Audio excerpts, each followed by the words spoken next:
8/2 by -2 అంటే by 1 కి లెక్క 8/2 into 1 by -2 అవుతుంది 2 divides 8 4 times so minus 4/2 4 అంటే plus 2 into 2 కాబట్టి ఇది రూట్ అంటే -4/2 సో రెండు ఈక్వల్ అయ్యాయి ఇక్కడ కూడా కామన్ రేషియోస్ ఈక్వల్ అయ్యాయి కాబట్టి yes it forms GP ఇది జామెట్రిక్ ప్రోగ్రెషన్ ఏర్పడుతుంది నెక్స్ట్ వచ్చే టర్మ్స్ ఏమవుతాయండి 8/2 into -2/2 అంటే -16 నెక్స్ట్ వచ్చే టర్మ్ -16 తర్వాత మనం -16 into -2/2 అంటే 32 plus 32/2 నెక్స్ట్ మాత్రం 32 కి 32 into -2/2 32 into 2 ఏమో 64 అవుతుంది √2 into √2 2 అవుతుంది 64 into 2 అది కూడా మైనస్ అంటే -128 -16 32 -128 ఇవి నెక్స్ట్ వచ్చేటటువంటి టర్మ్ ఇది అవుతుందంటే 0.4 0.04 0.004 అంటున్నాం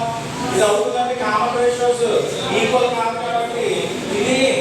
జామెట్రిక్ ప్రోగ్రెషన్ ని ఫార్మ్ చేయదు ఇక్కడ చూడండి GP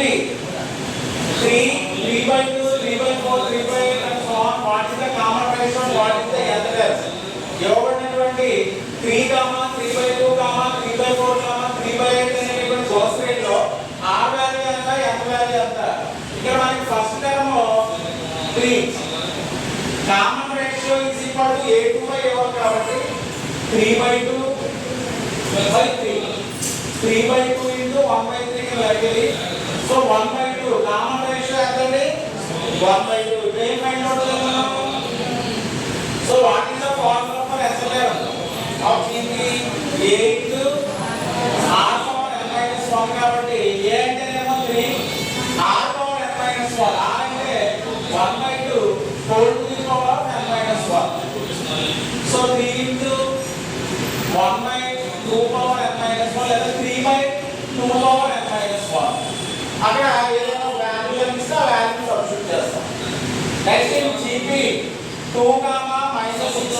18, -54 and so on what is the common ratio and what is the nth term common ratio ఎంత n అవుతుంది ఎంత వచ్చిందంటే అది ఓకే ఇక్కడ ఏమనంటే ఫస్ట్ టైం వచ్చి 2 కామన్ రేషియో -6/2 అంటే -3 so r value already find out అయితే మనకి